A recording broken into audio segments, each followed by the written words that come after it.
मोड आलेल्या गावठी वालाची भाजी बनवणार आहोत आपण। असे छान मोड आलेले आहेत गावठी वालाला, तर हे सोलून घेतले आपण। सोलून छान 10 मिनिटापर्यंत आपल्याला शिजून घ्यायचे हे। याची एक महत्त्वाची गोष्ट म्हणजे छान मोड आले ना की तुटत नाही वाल, शिजले की तुटत नाही। बिना मोड आलेले लगेच थोडेफार शिजवले की तुटतात, त्याचा चुरा होतो। हे तुटत नाही वाल मोड आलेले।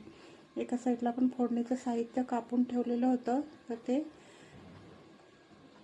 तेल गरम करून आपण फोडणीला राई, जिरं, मिरची, कांदा परतवून आता टॅमॅटो टाकूया। टॅमॅटो टाकला, टॅमॅटो थोडासा मऊ होईपर्यंत परतून घ्यायचं सगळं साहित्य। बघायचं मऊ झालं टॅमॅटो थोडंसं की हळद टाकली, मसाला आणि थोडंसं लाल तिखट, थोडासा कलर येण्यासाठी आपण काश्मीरी लाल तिखट टाकलेलं आहे।